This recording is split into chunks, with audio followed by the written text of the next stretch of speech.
Thank you. Thank you.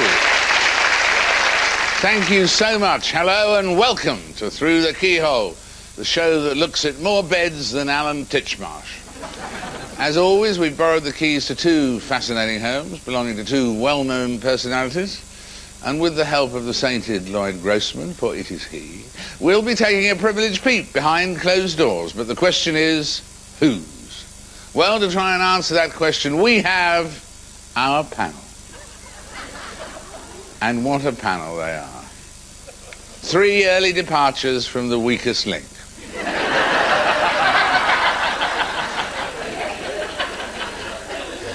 Our first panellist is an actor who once appeared in a play that closed because of too many four-letter words from the critics. Jonathan Morris. Our second panellist knows all there is to know about human nature. She says, the problem today is that nobody wants to take responsibility for anything. But don't quote me. Will you welcome Eve Pollard? Our third panellist is a celebrated photographer who's taken photographs of some of the world's most beautiful models in various states of undress. He says, the hard part is finding a ladder that will reach up to their bedroom windows. Will you welcome Patrick Litchfield?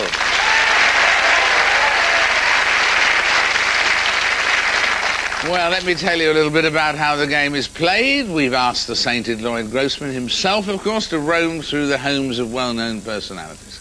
And from his revealing insights, our panellists have to work out the faces behind the places. So let us tarry no longer as we join Lloyd at house number 1. And watch closely, because remember, the clues are there as we go through the keyhole.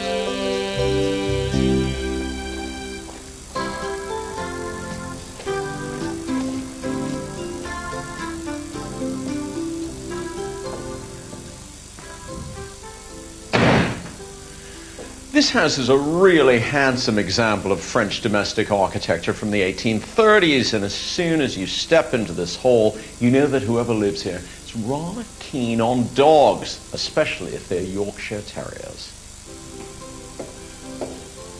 This awesome beam is just one of many features that gives this dining room a tremendous amount of character. Now, the room is terribly, terribly French, you know. It's got this wonderful black and white tile floor and a huge, very simple, rather rustic fireplace. But as you look around it, you can tell that whoever lives here is English because, for example, there's a view of Durham Cathedral hanging on one wall. Then there's a classic hunting scene on another wall. And how about Robin Hood and the Sheriff of Nottingham as Toby Jugs on top of the mantel? You get the feeling that whoever lives here is rather keen on their food and drink because this is a very serious dining room indeed. You also know that this person is quite analytical, quite methodical, maybe competitive too, because they would seem to be rather good at chess. You often see chess sets in houses that are just decorative. Well, I tell you, this person is a real player. This house has a lot of history, and the people or person who lives here is extremely proud of it. So, for example, when the wallpaper was peeled off some time ago, underneath it they found this extraordinary picture done right on the plaster.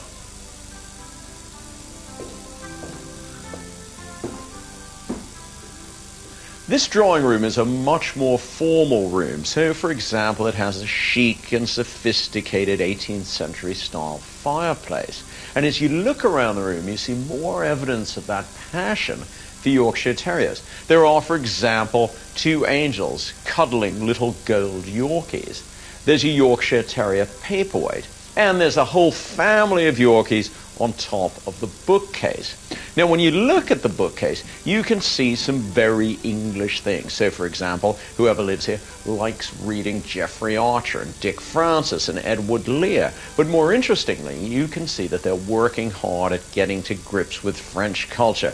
There are lots of language books, pictorial French, French grammar, French verbs, 5,000 French words. And over here, there's a tribute to François Mitterrand, the late president of France. This room also shows us that someone is very, very involved in music. There's a squeeze box lying on the floor. Well, you'd expect to find that in the French countryside, and what looks like a well-played guitar.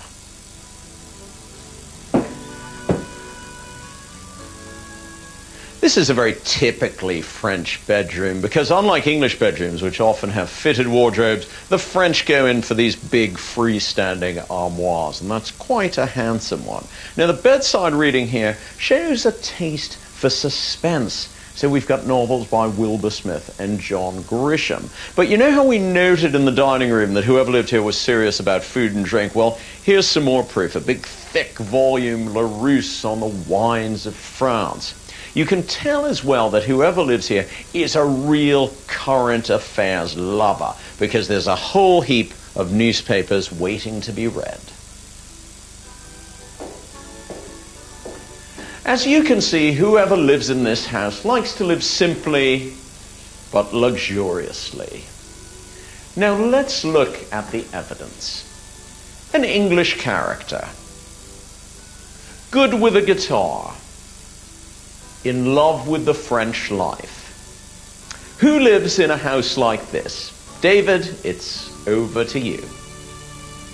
Well, thank you, Lloyd. And now for our home and studio audience, but not for our panel, here's whose house it is.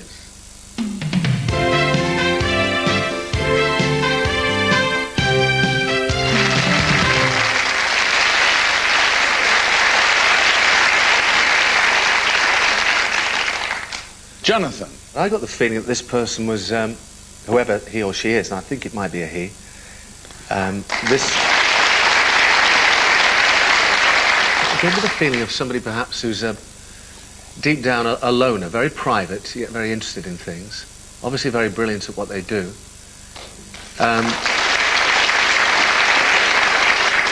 Eve.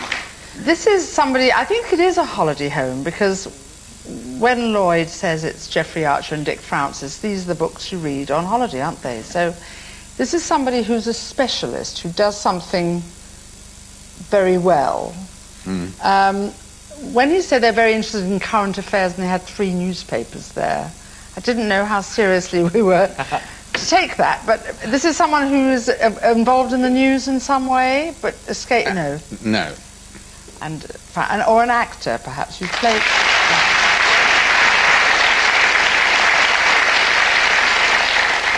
I began at one stage, I thought it might have been a chef, but then the fridge didn't have anything in it except booze, did it? So that was unlikely to be that. Difficult, very difficult, this one. An actor.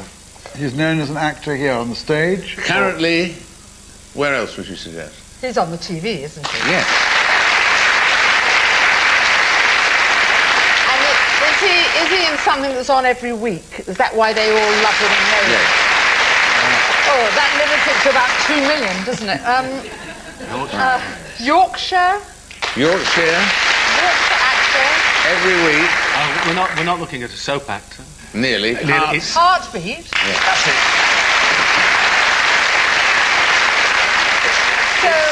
So it's not. Is it the very good young-looking guy that's just taken over? It's not him that's taken over from Nick Berry.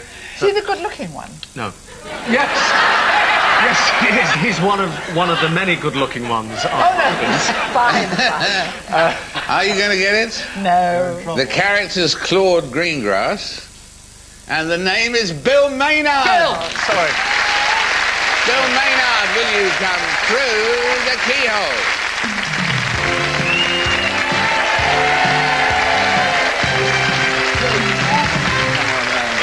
Thank you. Right. David, I brought you a bottle of our wine. Fantastic. Don't drink it straight away because I only picked the grapes on Wednesday. But it's fine as long as you don't get it on your hands. Or any of the varnish Cave tables. de Massey. How long have you... That everyone was admiring that. How long have you had that? About 6 years now.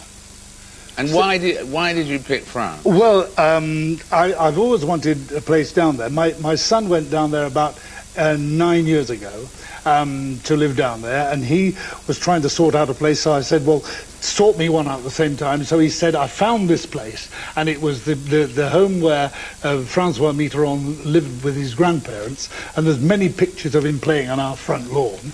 So it had a bit of history, so we got it and did it up, and that's it. And so my son and his family live there all the time, and I go down there whenever I get a break. And I'm going on Friday.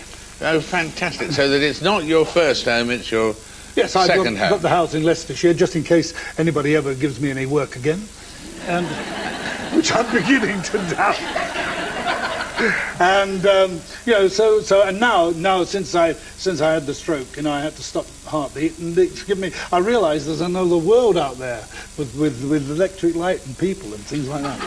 Now, your first breakthrough though was an audition at Butlins, wasn't it? Yes, absolutely. Yeah, I was a child entertainer from the age of about 8. And my first first time on stage was at 8. Yes. At 8 years old, and yes. You had 9 different acts by the time you were 9. I was in drag when I was 9, but it hasn't had a lasting effect. Yeah, you've recovered from that very well. Nearly. Yeah. Well, it's an act these days. So you had all these acts at 9, yeah. And then how old were you when you auditioned at Butlins? That was later. Yes, I was 21.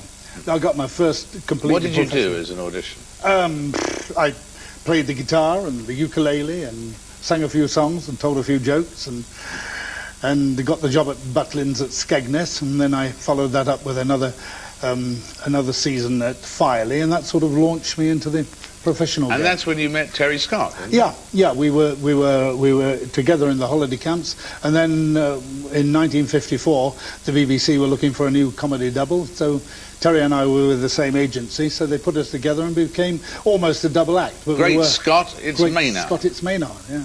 And that was really the beginning of your television career. Yeah, it was. And then in 1957 I opted out of television because I wanted to become an actor.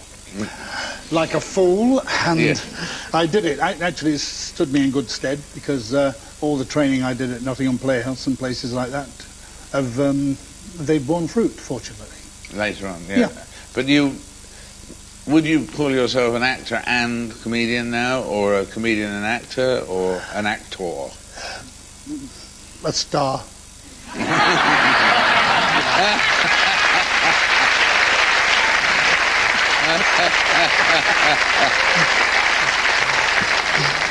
We had a good grounding, you and I, didn't we? Oh, I wouldn't disagree with that. That's the correct answer. Absolutely. Well, now this I suppose could be either for the glorious house in France, or could be a one key to in the Leicester. Euro. Who knows? Key to the Euro. Yes, that sounds. This is like lovely, actually, because I've had one before. You did one at my house in Leicestershire. That's right. And now we've got the set. The one and only Bill Maynard, ladies and gentlemen.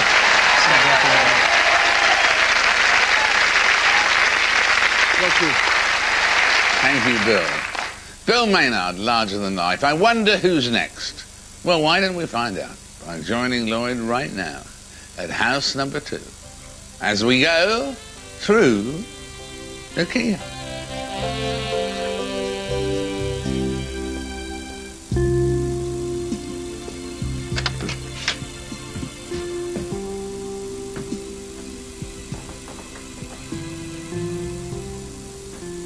This house is so fascinating because on the surface it appears to be terribly English. It's got lots of beams and leaded windows and nice big old pieces of dark brown furniture. But when you begin to examine it, you realize that whoever lives here is a sort of footloose, globe-trotting person who's always trying to find alternative ways of looking at life. And this person loves stuff as well, loves picking up things from all their travels. So, for example, on this windowsill we have a whole family of tortoises, an animal that's very rich in association. We know, for example, that in Native American culture it represents the subconscious as a sort of totem. And there's more of a Native American influence in this room as well, in that little vase full of feathers, and that's very suggestive of a belief in spiritualism and that other world. Now look at all those horse brasses. Once again, on the surface they appear to be frightfully English, but they're all signs of the zodiac. So whoever lives here is probably quite interested in astrology. Further signs of that globe trotting and souvenir gathering are all these objects on the top shelf here. They've obviously spent quite a lot of time in East Africa. And I wonder if the rather dashing Bonnie Prince Charlie means there's a wee Scottish influence here too. The interest in and influence of Native American culture is very obvious in this room. I mean, look at all these postcards. They're really stunning images of Native American women. And as you look around this room, you see that there's a whole Earth Mother, Earth Goddess thing going on. There are lots of goddess figures on top of this fireplace, a particularly nice one of the ancient goddess Artemis.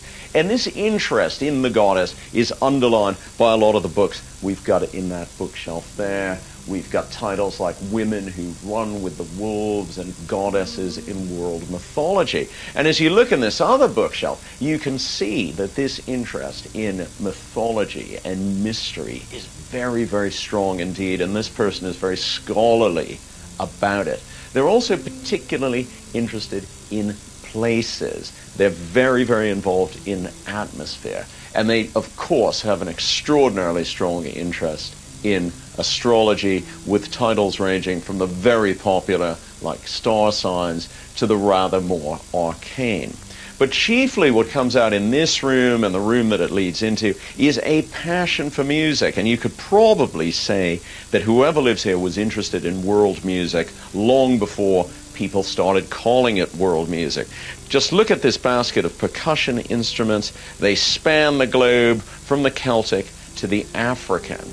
But it seems to me that the instrument of choice around here is the guitar. There are a couple of really nice guitars here and quite a few others. They're all packed up in nice flight cases. So whoever lives here is a bit of a modern minstrel. And they seem to be especially interested in Mexican music. We've got a 2-volume Mexican songbook there, all the lyrics you'll ever need to know about Mexican songs. And there's more Mexican influence in these curtains, which are made out of serape fabric. Very, very colorful and bold indeed. So whoever lives here is probably quite a passionate, upfront person. Now, it's good to see so much vinyl still exists in the world. They've got a wonderful record collection, and that has a definite West Coast American flavor. This is a Native American dream catcher. It prevents the bad dreams from reaching you while you sleep. And what a wonderful room this is to sleep in. It's like being in some very peculiar ship. And in this room, again, we see that fascination with goddesses. There's a stellar array of them over there on top of the radiator. Now, let's look at the evidence. The spiritual life. Big on goddesses. All the songs you need to know. Who lives in a house like this? David, it's over to you. Well, thank you, Lloyd. And now for our home and studio audience, here's whose house it is.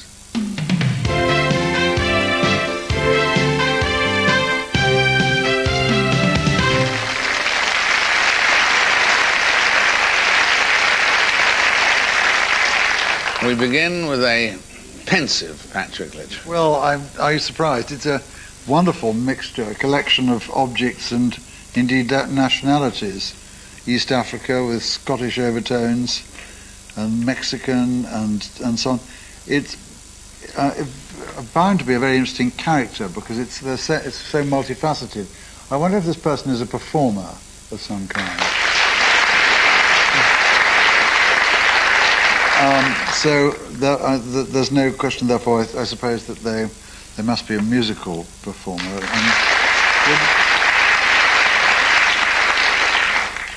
Something tells me in a funny way that it may be a legend, in a way, of pop. Or of some, Are we looking for a woman here? Yes. A woman who's obviously got the goddess thing right. She is one and she collects them. Is that right? And she's interested in I mean, does she write music as well as perform? Some of it, yes. Some of I don't know. I don't know now. Jonathan? Is this lady from Scotland?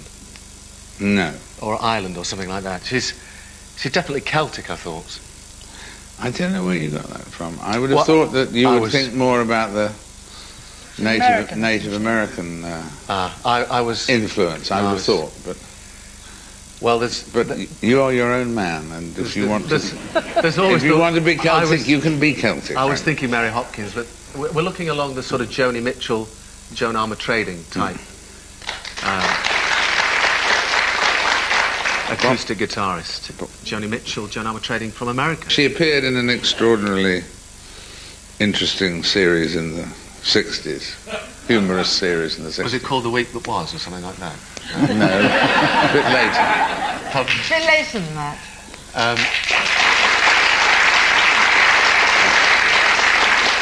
So she was in the Frost Report.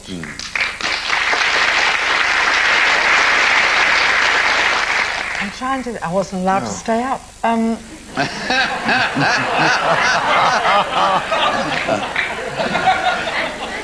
Neither was I. You probably weren't born. I was. This is really infuriating. Well, you're going to absolute kick yourselves. We will. In that particular show, there was John Cleese, Ronnie Barker, and Ronnie Corbett with the comedy in the Frost Report. And each week, the music was supplied by Julie Felix. Oh, yes! So will you come through the keyhole, Julie Felix?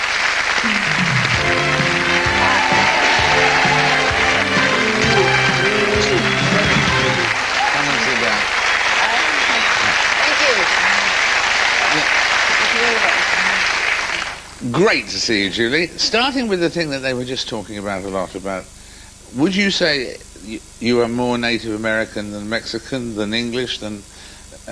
what's the correct answer? It's always a bit confusing. My father was born in Mexico, and he has American Indian blood from that background. And my mother is basically... You weren't too wrong, because I do have a bit of Welsh blood from my mother's side, so the Celtic is there. But basically, there was a little bit of American Indian there, and it seems to have kind of...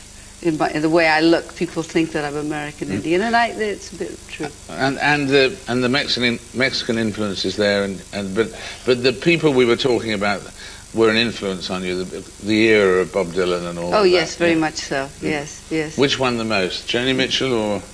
Well, I think Bob Dylan was musically who influenced me the most. You know, I love Dylan. I still do. I'm going to be making an album of his songs very, very soon. Process of that. I've worked with all of them, and they're just wonderful people, and I was very proud to be part of that era. I mean, you know, that... And then when you came to England in, 64, it was at a sort of height of a folk revival in this country, wasn't it? Yeah, it was interesting, because I hadn't really been working before. I mean, I'd been working a little bit, but it was England where I got established, and I used to always get angry at being compared with Joan Baez, but I think that was the kind of thing. There was Donovan in England, and there was Dylan, and then there was me, and there was Joan Baez. So now I don't mind. I think it's fine to be part of that team. But at the time, I used to sometimes rebel against it. Absolutely. And people say, what, music with a message? I mean, is that still a fair, simple summary of what you're doing? Yeah, I remember. I mean, I'm not quite as sort of serious as I was back in the... I remember when we were doing the Frost program, and I wanted to sing a protest song, and you were always worried they were going to be too serious. Yeah. Well, this was a humorous series, you see. This wasn't a mix. This was all a humorous series. So we had to sort of persuade Julie that this song about these unemployed migrants in California might not fit the Frost Report on love or something like that. You know. And maybe it'd be better if you did. Yeah, anyway, but it was great fun. We worked that out, didn't we? And then you, after that period in England, you decided to go to Norway, did you? Yeah. What made you choose Norway? Oh, well, I had a hit record there, so I went over there, and I had a lot of good friends there, and I wanted to get out of England for a while. And I love Norway. It's kind of like it's one big village in Oslo, and it's very... nature is very close out, you know, from the window, and I just loved Norway. It was very... And then where did you go after that? Then I came back to England for a while, and then I went back to live in America for about 3 or 4 years. I'd stopped singing.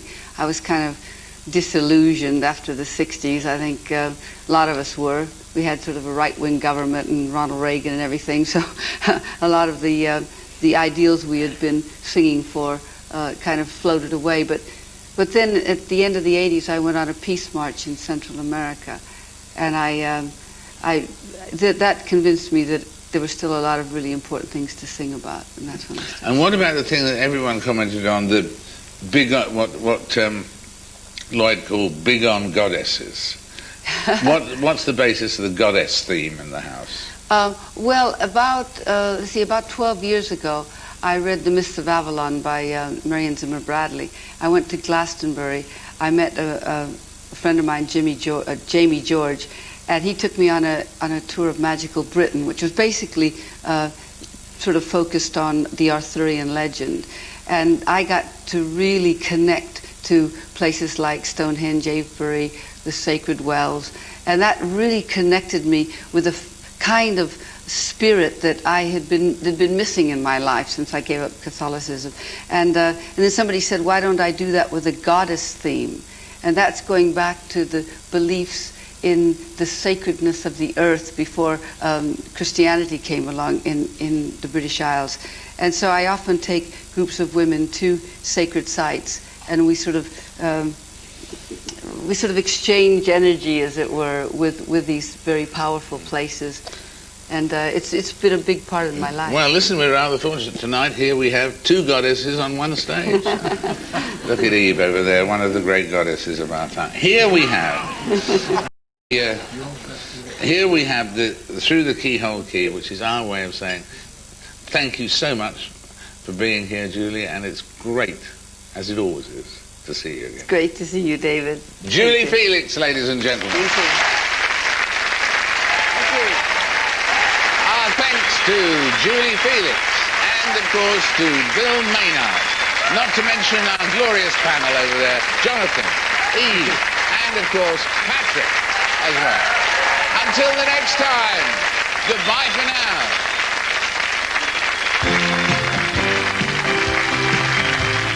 We're getting you ready for warmer, sunnier days. Escape to the Sun returns to BBC One next week, Monday to Friday at 12:30.